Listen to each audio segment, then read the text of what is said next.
तो स्वागत है आप सबका हमारे नए वीडियो में। इसमें हम देखने वाले हैं पदार्थ विज्ञान पेपर 2 का एक बहुत इंपॉर्टेंट चैप्टर अनुमान प्रमाण। अगर हम इसके वेटेज की बात करते हैं तो इससे 4 एमसीक्यू, 1 एसएक्यू और 1 एलएक्यू यानी कि 19 मार्क्स का तो गारंटेड आने वाला है, लेकिन 1 एसएक्यू और भी आ सकता है तो इसका वेटेज 24 मार्क्स का हो जाता है। वैसे तो ये चैप्टर पूरा रटने का है, लेकिन आपको चिंता करने की कोई ज़रूरत नहीं है, क्योंकि मैं ये चैप्टर आपको ट्रिक की मदद से पूरा याद कराने वाला हूँ। तो हम सबसे पहले देख लेते हैं कि हम इस चैप्टर में क्या-क्या पढ़ने वाले हैं। तो सबसे पहले हम देखेंगे अनुमान का परिचय, यानी कि उसकी निरुक्ति क्या है, उसके लक्षण क्या हैं। फिर हम देखेंगे अनुमान के अंग, जैसे कि हेतु, साध्य, व्याप्ति ये सब। फिर हम देखने वाले हैं अनुमान के भेद। फिर हम पढ़ेंगे हेतु और हेत्वाभास। फिर हमारा नेक्स्ट टॉपिक होने वाला है तर्क के 5 प्रकार। उसके बाद हम लास्ट में देखेंगे अनुमान प्रमाण हम क्यों पढ़ रहे हैं, उसका आयुर्वेद में क्या महत्व है। तो सबसे पहले हम देखते हैं अनुमान शब्द की निरुक्ति और उसके लक्षण। अनुमान शब्द की निरुक्ति बहुत ही आसान है, क्योंकि हम इसको इसके नाम से याद करते हैं। क्योंकि अनु का मतलब होता है पश्चात यानी कि बाद में, और मान का मतलब होता है ज्ञान, यानी कि किसी चीज को देखकर उसके आधार पर हम ऐसी चीज का ज्ञान करते हैं जिसे हमने देखा ही नहीं है, तो उसको ही अनुमान कहते हैं। तो चलिए हम इसको एक एग्जाम्पल की मदद से समझते हैं कि मान लीजिए कोई एक स्टूडेंट है और उसका कल एग्जाम है और वो पढ़ाई ना करके मस्ती कर रहा है। तो हम उसकी मस्ती को देखकर ये अनुमान लगा लेंगे कि वो एग्जाम में फेल होने वाला है। तो यहाँ पर हमने क्या किया है, अनुमान ही तो किया है, क्योंकि हमने बच्चे की मस्ती को देखा और ऐसी चीज का ज्ञान कर लिया जो अभी हुआ ही नहीं है। सीधे शब्दों में यदि हम बात करें तो अनुमान शब्द का मतलब होता है कि प्रत्यक्ष कारण को देखकर उसके आधार पर हम किसी अप्रत्यक्ष विषय का ज्ञान प्राप्त करते हैं। और इस एग्जाम्पल में भी सेम ही हुआ है। यहाँ पर हमने बच्चे की मौज मस्ती यानी कि उसके प्रत्यक्ष कारण को देखा और उसके रिजल्ट यानी कि अप्रत्यक्ष विषय का ज्ञान प्राप्त कर लिया। यही तो अनुमान है। हमारी नेक्स्ट लाइन है कि युक्ति की अपेक्षा करने वाले तर्क को अनुमान कहते हैं। इसका सीधा सा मतलब है कि अंधी फेंकने को अनुमान नहीं कहते हैं। ये नहीं कि हम जो एमसीक्यू हमको नहीं आ रहा है उसमें हमने अंधी मारा तो अनुमान हुआ, वो अनुमान नहीं हुआ। अनुमान का मतलब होता है कि उसके पीछे कोई तर्क यानी कि लॉजिक होना चाहिए और उस लॉजिक को प्रूफ करने के लिए युक्ति होनी चाहिए। नेक्स्ट हम समझेंगे अनुमान के कुछ बेसिक टूल जो कि हमको अनुमान को समझने में लगेंगे। इनको समझने से पहले हम एक एग्जाम्पल देख लेते हैं। मान लीजिए आप सुबह सुबह उठते हैं और आपके घर के सामने एक पहाड़ है। तो आपने देखा कि पहाड़ के पीछे से धुआं उठ रहा है। अब जाहिर सी बात है, आप उस धुएं को देखेंगे तो ये अंदाजा लगाएंगे कि पक्का पहाड़ के पीछे आग लगी होगी। अब हम इस एग्जाम्पल की मदद से ये सारे टूल को आसानी से समझने वाले हैं। तो हमारा पहला वर्ड है हेतु। हेतु का मतलब होता है रीजन यानी कि कारण, यानी कि जिसकी मदद से हम साध्य को सिद्ध करते हैं। हमारा नेक्स्ट वर्ड है साध्य। साध्य का मतलब होता है कि जिसको हम साबित करते हैं, यानी कि हेतु की मदद से हम जिसको सिद्ध करते हैं उसको साध्य बोलते हैं। और पक्ष का मतलब होता है कि जिस स्थान पर हम साध्य को साबित कर रहे होते हैं उसको पक्ष बोलते हैं। तो हम अपने एग्जाम्पल में धुएं की मदद से आग को साबित कर रहे थे। क्योंकि आग को साबित कर रहे थे तो हमारा साध्य हुआ आग, और हम धुएं की मदद से साबित कर रहे थे तो हमारा धुआं होगा हेतु, और हम पर्वत पर साबित कर रहे थे तो पर्वत हुआ स्थान हुआ, यानी कि पर्वत हुआ पक्ष। व्याप्ति का मतलब होता है रिलेशनशिप। जैसे एक लड़का और लड़की रिलेशनशिप में रहते हैं, वैसे हेतु और साध्य का जो रिलेशनशिप है उसको हम व्याप्ति बोलते हैं। व्याप्ति के दो टाइप बताए गए हैं, एक तो है अन्वय व्याप्ति और दूसरा है व्यतिरिक्त व्याप्ति। इसको समझने से पहले हम एक एग्जाम्पल देखते हैं। जैसा कि आपने अपने कॉलेज वगैरह में जो कपल होंगे उनको देखा होगा कि अगर लड़का आता है तो लड़की भी आती है, और यदि लड़की नहीं आती है तो लड़का भी नहीं आता है। सेम ऐसा ही रिलेशन हेतु और साध्य के बीच है। जैसे कि अन्वय व्याप्ति यानी कि पॉजिटिव चीज, जैसे हेतु और साध्य एक साथ होते हैं, यानी कि जहाँ जहाँ धूम है वहाँ वहाँ अग्नि रहेगी। सेकंड है व्यतिरिक्त व्याप्ति यानी कि निगेटिव। साध्य के अभाव में हेतु का भी अभाव होगा, यानी कि जहाँ आग नहीं है वहाँ धुआं भी नहीं होगा। और इस प्रकार के संबंध को अविनाभाव संबंध बोलते हैं। अविनाभाव का मतलब होता है जहाँ एक दूसरे के बिना रह न सकें, यानी कि जहाँ हेतु और साध्य एक दूसरे के बिना नहीं रह पाते हैं। यानी कि जहाँ हेतु होगा वहाँ साध्य होगा, और जहाँ हेतु नहीं होगा वहाँ साध्य भी नहीं होगा। जैसा कि हमने पीछे पढ़ा कि पक्ष उसे कहते हैं जहाँ पर हम साध्य को साबित कर रहे होते हैं। तो पक्ष दो प्रकार के होते हैं, सपक्ष और विपक्ष। तो हम सबसे पहले देखते हैं सपक्ष। जैसा कि नाम से ही पता चल रहा है कि ऐसा पक्ष या फिर ऐसा स्थान जहाँ पर साध्य निश्चित रूप से पाया जाता हो उसको हम सपक्ष बोलते हैं। जैसे कि एग्जाम्पल देखते हैं रसोई घर, यानी कि जहाँ खाना बनता है। वहाँ पर हम बचपन से देखते आए हैं कि जब जब धुआं होता है तब तब अग्नि रहती है। नेक्स्ट हमारा वर्ड है विपक्ष। जैसा कि नाम से ही पता चल रहा है इस सपक्ष का विपरीत, यानी कि ऐसा पक्ष या फिर ऐसा स्थान जहाँ पर साध्य बिल्कुल ही ना पाया जाए, यानी कि पक्का ही ना पाया जाए, उसको हम विपक्ष बोलते हैं। इसका एग्जाम्पल है जलाशय, यानी जहाँ पर अग्नि निश्चित रूप से हो ही नहीं सकती। नेक्स्ट हमारा वर्ड है दृष्टांत, यानी कि ऐसा उदाहरण जिसको मूर्ख और विद्वान दोनों ठीक रूप से समझ सकते हो, उसको हम दृष्टांत बोलते हैं। जैसा कि मैंने आपको एग्जाम्पल दिया था बॉयफ्रेंड और गर्लफ्रेंड वाला, तो वो ऐसा एग्जाम्पल है जिसे विद्वान और मूर्ख दोनों ही समझ सकते हैं। लेकिन हम दूसरा एग्जाम्पल देखते हैं, जैसे कि संधिवात में रोगियों में स्नेहन से अनुशय होता है। ये एग्जाम्पल वही समझ सकता है जो कि मेडिकल फील्ड से होगा। परामर्श का मतलब होता है हमारे दिमाग में चलने वाली कैलकुलेशन, यानी कि यह एक ऐसा समय है जब दिमाग में दो अलग अलग तार जुड़ते हैं। पहला तार तो ये कि हमने पर्वत पर धुआं देखा, वो है पक्षधर्मता। दूसरा तार ये कि जहाँ जहाँ धुआं है वहाँ वहाँ अग्नि होगी, यह है व्याप्ति। यानी इन दोनों को जोड़कर जो हमको ज्ञान होता है उसको हम परामर्श बोलते हैं। यानी कि व्याप्ति सहित पक्षधर्मता के ज्ञान को हम परामर्श बोलते हैं, और परामर्श से जो ज्ञान उत्पन्न होता है उसी ज्ञान को हम अनुमिति बोलते हैं। जैसा कि हमने सबसे पहले पर्वत में धुएं को देखा, फिर हमने व्याप्ति देखी कि जहाँ जहाँ धुआं है वहाँ वहाँ अग्नि होती है। फिर हमने दिमाग में विचार किया, यानी कि परामर्श किया। उसके बाद जो हमको निष्कर्ष हुआ, यानी कि पर्वत पर अग्नि है, इसको ही अनुमिति बोलते हैं। तो नेक्स्ट हम देखते हैं अनुमान के भेद। तो तर्क संग्रह के अनुसार अनुमान के दो भेद हैं, स्वार्थ अनुमान और परार्थ अनुमान। न्याय दर्शन के अनुसार अनुमान के तीन भेद हैं, पूर्ववत, शेषवत और सामान्यतो दृष्ट। चरक संहिता के अनुसार अनुमान के तीन भेद हैं, एक तो है वर्तमानकालीन, दूसरा है भूतकालीन और तीसरा है भविष्यकालीन।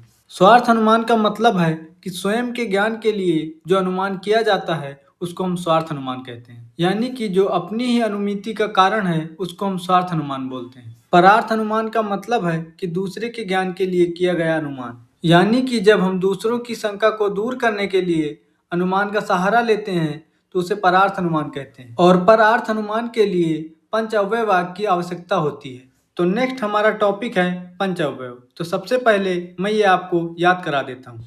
तो पाहुन का मतलब होता है दामाद, और जब वो हमारे घर पर आते हैं तो घर पर पंचभोग बनते हैं। तो यही आज की हमारी ट्रिक है कि पाहुन जब घर पर आते हैं तो पंचभोग बनता है। इसमें पंचभोग से आपको याद करना है कि पंच अव्यय की ट्रिक है। बाकी पाहुन में पी से हो जाएगा प्रतिज्ञा, एच से हो जाएगा हेतु, यू से हो जाएंगे दो उदाहरण और उपनय, और एन से हो जाएगा निगमन। तो सबसे पहले हम देखते हैं प्रतिज्ञा किसे कहते हैं।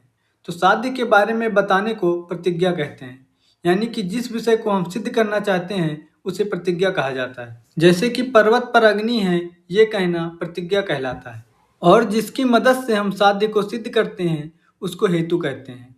जैसे कि हम धुएं की मदद से अग्नि को सिद्ध करते हैं तो धुआं यहाँ हेतु हुआ। उदाहरण को हम दृष्टांत भी बोलते हैं, यानी कि ऐसा उदाहरण जिसको देखकर हम सामने वाले को समझाते हैं उसको हम उदाहरण बोलते हैं। जैसे जहाँ धूम है वहाँ अग्नि है। और साध्य को सिद्ध करने के लिए उदाहरण के अनुसार साध्य के समर्थन करने को उपनय कहते हैं। जैसे कि रसोई घर में अग्नि के साथ धूम होता है, वैसे ही पर्वत पर भी धूम के साथ अग्नि होती है, यही कहना उपनय है। और हेतु की मदद से साध्य को सिद्ध करके प्रतिज्ञा को पुनः कहना निगमन कहलाता है।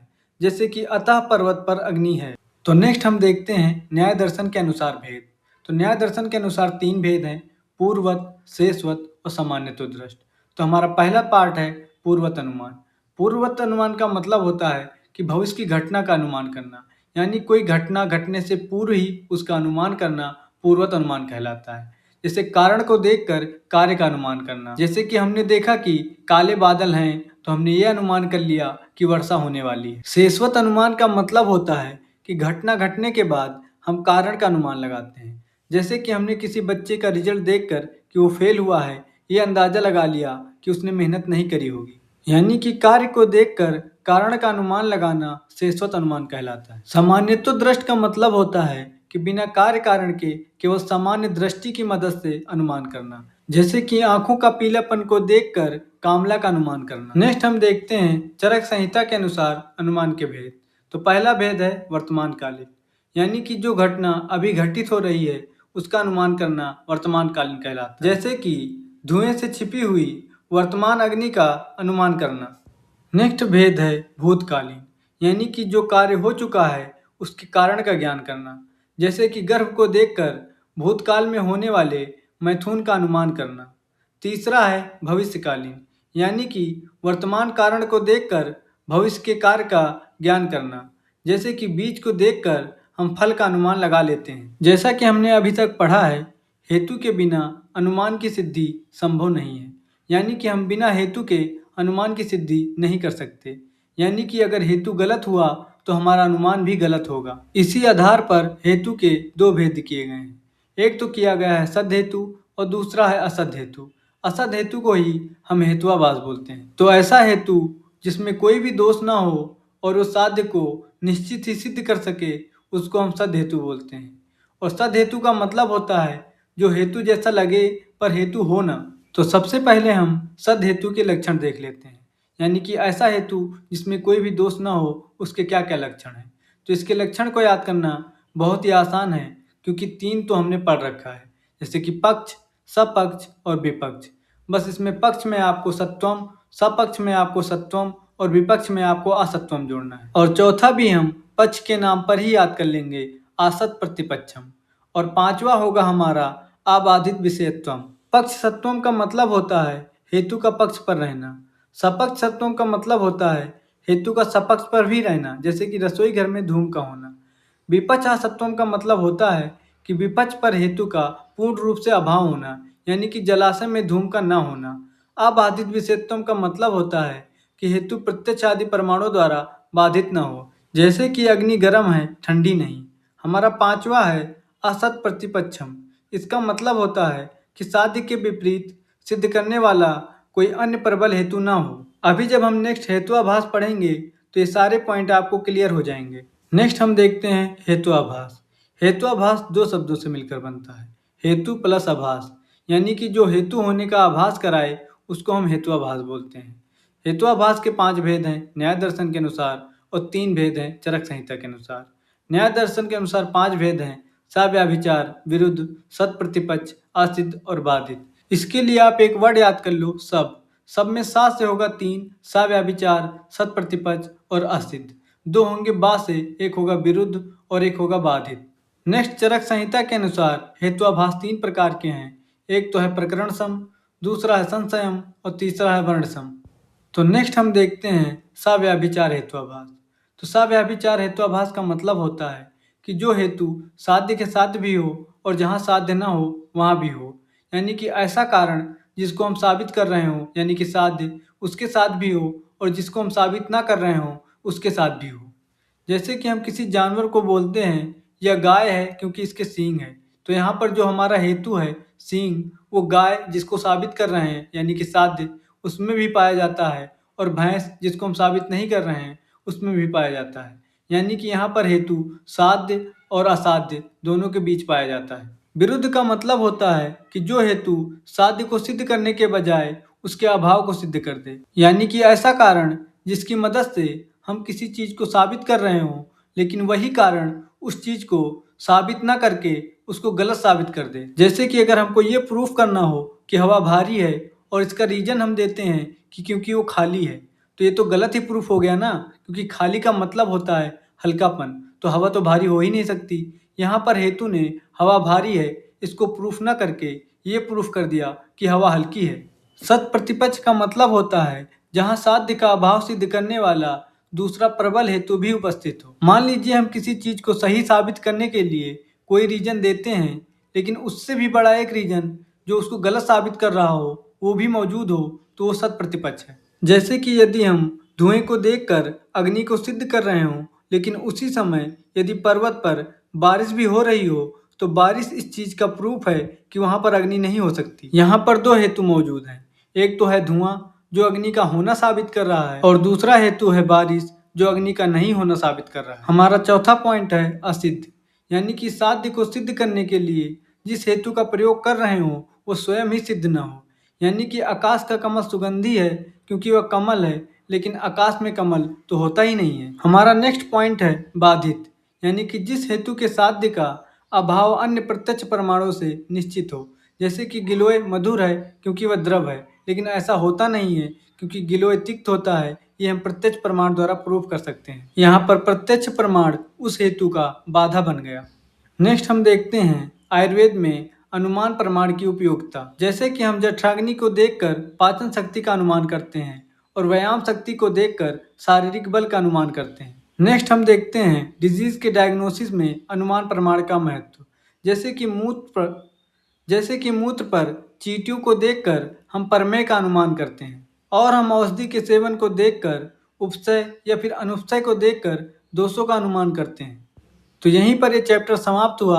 आपको ये वीडियो कैसा लगा आप हमको कमेंट सेक्शन में ज़रूर बताना। बाकी अगर इसका PDF चाहिए तो आप हमारे टेलीग्राम को ज्वाइन कर लेना।